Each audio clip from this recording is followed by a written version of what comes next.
Pak,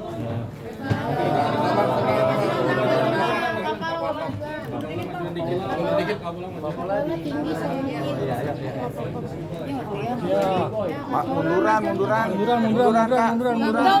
Udah pas. Abang munduran bang. Sejajar. munduran bang. Nggak kelihatan kapolanya nggak kelihatan. Nah, Oke bang. Oke, Agendanya bang. Bang Alvan Kapolda hari ini agendanya Komnas Perempuan seperti apa? Oke, baik, terima kasih teman-teman. Pada hari ini kami berempat ya, kami berempat, maksudnya bersama dengan Mbak Mola, di mana kuasa hukum di sini ada saya, Mbak Siti Aminah, dan kemudian juga Mas Ainul. Nah, pada hari ini kami kesini untuk memastikan bagaimana hak-hak perempuan itu bisa terjamin. Nah, karena kami melihat bahwa banyak hal yang sebenarnya sudah paling tidak ya ada dugaan diskriminasi terhadap perempuan, dan kemudian juga ada persoalan yang sebenarnya tidak bisa dikategorikan sebagai sesuatu yang perlu diungkapkan terkait dengan pendekatan seorang perempuan. Jadi di situ ada dugaan diskriminasi dan dugaan dari kekerasan terhadap perempuan. Itu kira-kira dari saya, dan nanti mungkin Mbak Ami atau Siti Aminah bisa menjelaskan lebih detail terkait dengan apa saja yang telah kita diskusikan di dalam dan apa saja nanti yang akan sikap dari Komnas HAM ke depan, dan bagaimana juga teman-teman bisa menghubungi dari komisioner terkait dengan permasalahan ini. Itu kira-kira dari saya. Mungkin setelah itu Mbak Ami silakan menjelaskan. iya, jadi Infola dan kami diterima oleh 3 orang komisioner, yaitu Ibu Sundari, Kang Irwan, dan Bapak Daden Sukendar. Kami menyampaikan 2 laporan. 1 laporan dugaan kekerasan dalam rumah tangga yang diduga dilakukan oleh suami atau saat ini oleh suami baik. Kemudian pengaduan terkait pernyataan pejabat publik yang diskriminatif. Komnas Perempuan yang diwakili oleh ketiga komisioner telah menerima pengaduan kekerasan berbasis gender dalam bentuk kekerasan fisik, kekerasan psikis, kekerasan seksual, dan kekerasan ekonomi yang dialami oleh Ibu Paula sebagai istri.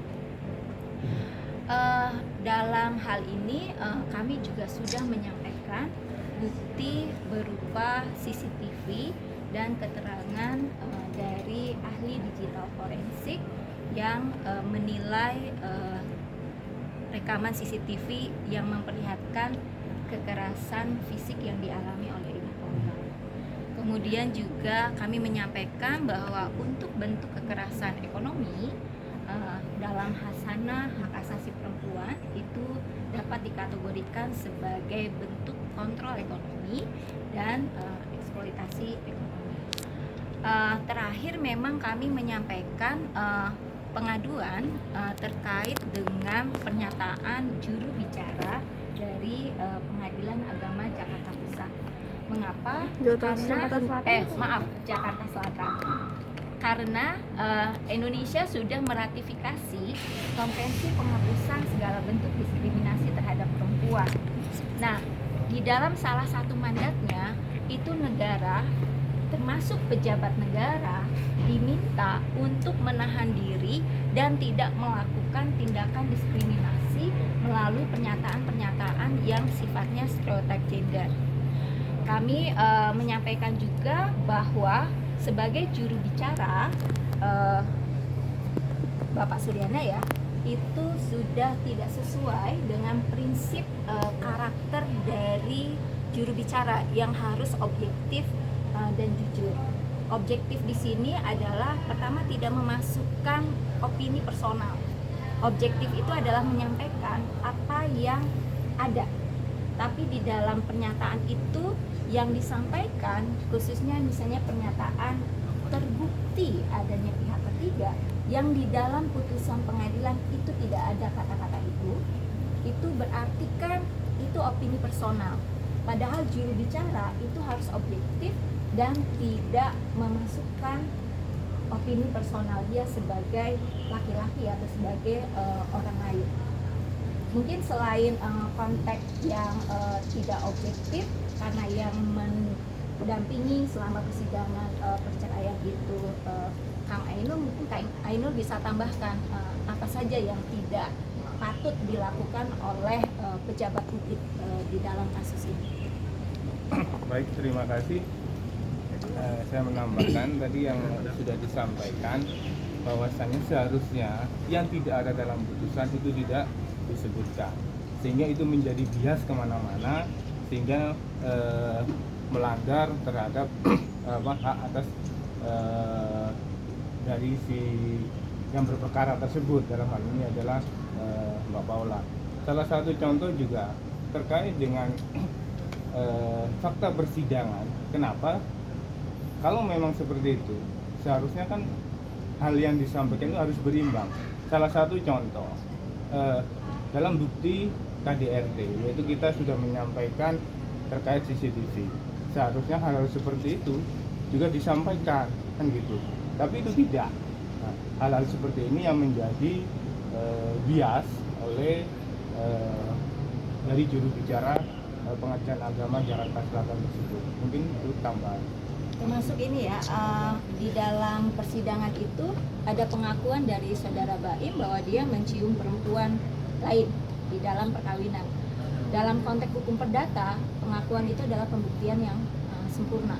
Tapi kan juru bicara itu tidak menyampaikan hal itu, tapi lebih menyasar kepada apa yang diprasangkakan kepada Ibu Paula.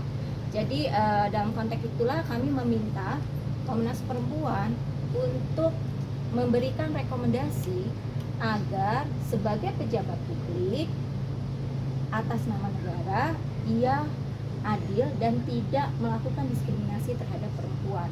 Jadi dalam konteks ini tadi kami mendiskusikan bahwa Ibu Paula menjadi korban kekerasan berbasis gender di ranah personal oleh suami dan kekerasan berbasis gender oleh negara, dalam hal ini melalui pernyataan pejabat publik itu. Dan Komnas Perempuan tadi menyambut dengan baik dan mendukung keberanian dari Ibu Paula, juga mensupport agar Ibu Paula mendapatkan hak atas keadilan dan pemulihan, dan kasus Ibu Paula ini akan menjadi entry gitu ya, atau menjadi pintu pembuka agar perempuan-perempuan yang mengalami berbagai bentuk kekerasan itu juga mengklaim keadilan dan mendapatkan pemulihannya. Itu teman-teman yang bisa kami sampaikan. Kak Paula tadi gimana curhatnya di dalam? Mungkin di moderasi dulu gitu ya. Mungkin satu-satu aja kita batasi juga. Kira-kira apa pertanyaan teman-teman terkait dengan kita ke Mari ini? Kak Paula tadi di dalam curhatnya gimana? Kak Paula seperti Gimana? apa? Curhatnya di dalam tadi seperti apa? Oke. Sharingnya seperti yang dikatakan oleh Pak Amin, gitu ya. Tentang dugaan-dugaan yang terjadi, yang disebutkan tadi dugaan. Oke. Terkait dengan dugaan kekerasan, diskriminasi dan juga dugaan terkait dengan kekerasan terhadap perempuan. Secara detail tadi sudah disebutkan. Itu kira-kira yang pertama. Dua. Paula seperti apa sih dengan adanya opini yang berkembang sekarang yang dirasakan oleh Kak Paula sendiri? Iya, Bisa sampai di juga bisa keluar tuh Kak. Oke. Mungkin salah satunya Ada. karena itu atau seperti apa Kak? Oke, keprihatinannya gimana kira-kira? Kak Paula dong Kak yang ngomong. Kak Paula yang ngomong. Iya, oke. Dulu juga lagi nggak enak badan karena agak serak dan ininya suaranya gitu. Gimana Mbak Ani, ada ininya? Oh iya, tadi pertemuan ini kurang lebih berlangsung 2 jam ya. Dan saya pikir ini ruang yang baik untuk Ibu Paula tadi menyampaikan perasaan-perasaannya, karena pengaduan di Komnas Perempuan itu adalah menjadi ruang aman. Jadi ya di dalam 2 jam itu Ibu Paula menyampaikan, mencurahkan perasaan-perasaannya. Dan tentu kami juga tidak boleh menyampaikan apa yang terjadi di ruang pengaduan, karena ruang pengaduan itu kan ruang yang konfidensial ya, dan itu ruang aman baik untuk Ibu Paula maupun untuk teman-teman yang menerima pengaduan. Kak Paula merasa lega, Kak Paula. Kenapa baru melaporkan soal KDRT? Bener ya bang, untuk banding juga ya bang? Jadi gini, terkait dengan banding itu kami baru menyatakan ya. Dan ternyata juga pihak sebelah juga menyatakan juga ya. Nah, apakah itu menjadi suatu bahan pada saat ini, ya kami akan mempersiapkan itu untuk bisa memperkuat, terutama terkait dengan apakah memang di situ terjadi kesalahan penerapan atau kekurangan penting dalam mempertimbangkan alat bukti. Karena kan pada prinsipnya bahwa bukti itu adalah bukti yang sempurna, yang pada intinya adalah tidak hanya saksi dan kemudian juga surat yang sebenarnya tidak bisa diverifikasi, tetapi juga keterangan-keterangan yang lain, sehingga itu menjadi suatu bukti yang sempurna. Jika suatu persangka-persangkaan itu belum bisa dikatakan suatu bukti yang sempurna, dan itu belum bisa dikategorikan menjadi suatu dalil untuk memutuskan suatu perkara. Jadi pada prinsipnya terkait dengan pertemuan pada saat ini, ya kami lebih mempertimbangkan terkait dengan bagaimana menyimbangkan narasi-narasi sih sebenarnya gitu ya. Karena kami menilai bahwa mohon maaf teman-teman ya, ini kan sepertinya banyak narasi-narasi itu muncul dari sosmed, Instagram yang sebenarnya kita nggak tahu dari siapa, kan gitu kan.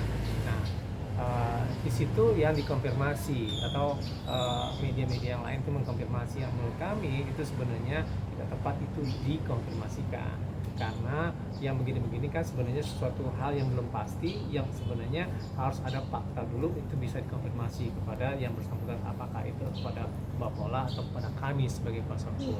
Nah, itu yang menjadi persoalan, bagaimana ini menyimbangkan narasi, terutama dengan pendekatan keseimbangan gender, terutama dengan pendekatan sebagai seorang ibu, seorang perempuan. Nah, ini sebenarnya kita pengen ada narasi-narasi yang seimbang terkait dengan ini. Nah, oleh sebab itu makanya kami di lingkup yang lain itu akan mempersiapkan terkait dengan memori banding, khususnya terkait dengan apa saja sih sebenarnya dalam putusan yang tidak sesuai dengan prinsip-prinsip hukum acara, khususnya tentang penerapan dan penilaian terhadap bukti yang ada. Itu kira-kira. Pertanyaan untuk Kak Paula, gimana, merasa lega kah atau seperti apa Kak saat ini? Kak Paula lega. Pertanyaan untuk Kak Paula. Kak Paula lega, Paula. Setelah curhat Kak, mungkin ke Komnas Kata mungkin kata aja Kak Paula. agak lebih tenang seperti apa mungkin. Ya, tapi kan ini kan ruang aman. Ya. Rasa Maksudnya aman. agak lebih tenang Kak. Mungkin Kak Paulanya Kak kali Paula. yang berstatement. Atau mungkin Kak Paula hasil dari pertemuan ini akan menjadikan sebuah rekomendasi tersendiri untuk maju untuk laporan atau bagaimana? Oke. Jadi tadi di akhir komisioner menyampaikan dari pengaduan yang disampaikan Ibu Paula, para komisioner akan mendiskusikan dan sejauh mana Komnas Perempuan menjalankan perannya di dalam kasus ini. Tapi kalau tadi ditanya adalah Komnas Perempuan selalu mendukung upaya setiap perempuan untuk mendapatkan keadilan, mendapatkan hak-haknya. Gitu sih. Jadi tadi misalkan Komisioner Daden Sukendar yang juga dia adalah ulama, beliau menyampaikan Ibu Paula tidak sendiri gitu ya, membesarkan hati Ibu Paula. Jadi kedatangan ke sini tidak hanya misalnya untuk melaporkan, tapi juga kami ingin mendapatkan penguatan untuk Ibu Paula, bahwa Ibu Paula tidak sendiri di dalam menghadapi masa-masa sulit ini. Tapi terkait KDRT sendiri Bang, terkait KDRT kenapa baru Bang? Kita rumuskan ya. Rasanya kita Kak Paula sekarang diskusikan dengan ini ya prinsipal gitu kan. Kami pikir udah cukup, karena itu akan agak mendalam dan itu mungkin strategi kami dalam proses pendampingan. Bang, terkait KDRT kenapa baru sekarang diomongin? Ditanyakan Bang, terkait KDRT kenapa baru dilaporkan sekarang Bang? Kemarin nggak bisa. Kenapa nggak sekalian kemarin Iya, Bang? sama kekerasan seksual. cukup mungkin. Karena begini, apa namanya, kami tidak menanggapi dan merespon itu. Kami karena lebih penting pada saat ini adalah bagaimana untuk yang begini-begini kan nanti kan disiarkan gitu kan. Nah ini kan dalam artian anak juga akan melihat ini semua gitu kan. Nah, dari awal di pengadilan juga saya kan sudah mengatakan bahwa ini kan untuk kepentingan anak. Bagaimana anak itu bisa tumbuh dan kembang secara positif gitu kan. Nah Mbak Paula sedari awal kan bilang begitu. Nah kalau misalnya ini diucapkan, kan ini kan sebenarnya menjadi sesuatu hal yang tidak bagus. Mungkin itu aja mungkin dari kami gitu ya. Terima kasih banyak dan mohon maaf bagi teman-teman, bukan pengen ingin membatasi dari kerja teman-teman, enggak, tapi lebih pada menjaga dari anak-anak tersebut. Bang, kalau Itu banding itu kan kira-kira. berarti ada yang tidak didapat dari haknya, maksudnya ada yang diperjuangkan lagi. Nah dari banding itu apa yang diperjuangkan haknya? Keadilan. Bang? Keadilan dalam apa Bang Keadilan. lebih pada spesifiknya? keadilan. Ya keadilan. Nggak terima atas putusan itu. Ya, putusan itu memang dirasakan tidak adil. Apa aja bang yang nggak adil, poinnya aja bang Itu yang nggak lebih adil. spesifik ya. Terkait Oke. bukti-bukti yang terkuak gimana tuh Bang? Itu lain lagi. Itu nanti kita akan mempertimbangkan langkah-langkah yang lainnya. Oke. Akan bikin laporan, ada bikin laporan nggak sih Bang? Itu Terkait KDRT? Itu nanti. Nanti silakan aja ditanyakan ke komisioner yang menerima pengaduan kami. Ya. Akan melanjutkan ke hukum terkait KDRT Nanti. ini? Langkah apa lagi akan Kami sekali lagi kami masih berkonsentrasi pada pengaduan ke Komisi Yudisial, ke Badan Pengawas, dan menyiapkan memori banding Ya. terkait pilihan, misalnya kenapa tidak diadukan ke kepolisian dan seterusnya. Izinkan ini kami diskusikan terlebih Ya. dahulu, dan sekali lagi seperti tadi disampaikan oleh Bang Alfon, Ibu Paula memiliki kepentingan agar tumbuh kembang anak itu tidak terganggu, termasuk dari dampak-dampak pemberitaan. Nah, kami ke sini tentunya juga kami mengharapkan dukungan dari Komnas Perempuan terkait kasus ini, karena bagaimanapun kasus ini sangat kental dengan kekerasan berbasis gender. KDRT-nya kapan sih Bu, kalau boleh tahu terjadinya tahun berapa mungkin? masih dalam pernikahan gitu ya?